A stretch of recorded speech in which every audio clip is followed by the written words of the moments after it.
Flora and Ulysses, Chapter 11, A Gigantic Vat of Incandesto. She put Ulysses down on her bed, and he looked even smaller sitting there in the bright overhead light. He also looked pretty bald. Good grief, said Flora. The squirrel certainly didn't look very heroic, but then neither did the nearsighted, unassuming janitor, Alfred T. Slipper.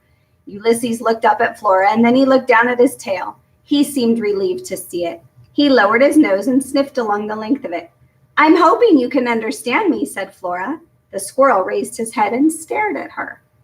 Wow, said Flora. Great, okay, I can't understand you, and that's a small problem, but we'll figure out a way to communicate, okay? Nod at me if you understand what I'm saying, like this. Flora nodded, and Ulysses nodded back.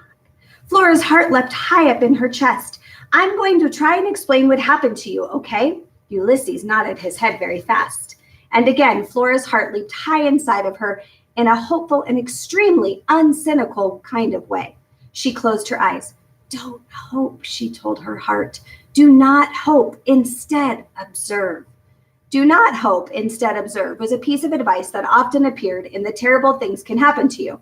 According to Terrible Things, hope sometimes got in the way of action. For instance, if you looked at your elderly Aunt Edith choking on a piece of steak from the all-you-can-eat buffet, and you told yourself, man, I hope she's not choking, you would waste several valuable life-saving Heimlich maneuver performing seconds.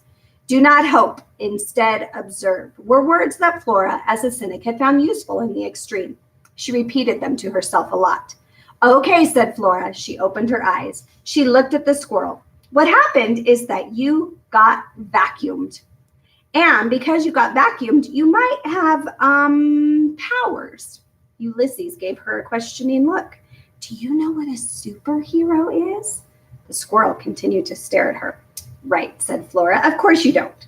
But a superhero is someone with special powers, and he uses those powers to fight the forces of darkness and evil, like Alfred T. Slipper, who is also Incandesto.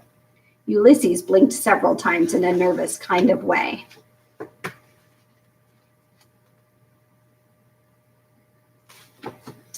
Look, said Flora, and she grabbed the illuminated adventures of the amazing Incandesto off her desk. She pointed at Alfred in his janitor uniform. See, she said, this is Alfred, and he is an unassuming, nearsighted, stuttering janitor who works cleaning the multi-floor offices of the Paxatocoet Life Insurance Company.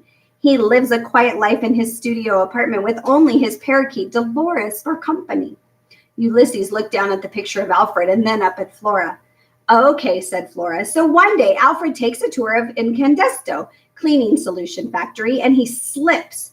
Alfred T. Slipper, get it? He slips into a gigantic vat of Incandesto, and it changes him. And so now, when there's a great crisis, when Malpheus is apparent, Alfred turns himself into... Flora flipped through the pages of the comic and stopped at the panel that showed the glowing, powerful Incandesto.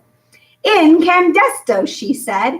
See, Alfred T. Slipper becomes a righteous pillar of light, so painfully bright that the most heinous villain trembles before him and confesses.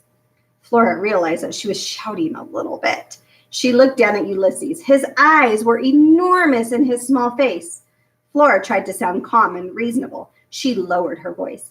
As Incandesto, she said, Alfred sheds lights into the darkest corner of the universe. He can fly. Also, he visits the elderly, and that's what a superhero is. And I think you might be one too. At least, I think you have powers. So far, all we know about you is that you are really strong. Ulysses nodded and puffed out his chest. Flora, shouted her mother, get down here. Dinner is ready. But what else can you do, said Flora to the squirrel. And if you are truly a superhero, how will you fight evil? Ulysses furrowed his brow. Flora bent down and she put her face close to his. Think about it, she said. Imagine what you might be able to do. Flora Belle, her mother shouted. I can hear you up there talking to yourself. You shouldn't talk to yourself. People will hear you and think that you are strange. I'm not talking to myself, Flora shouted. Well then, with whom are you speaking? A squirrel. There was a long silence from down below.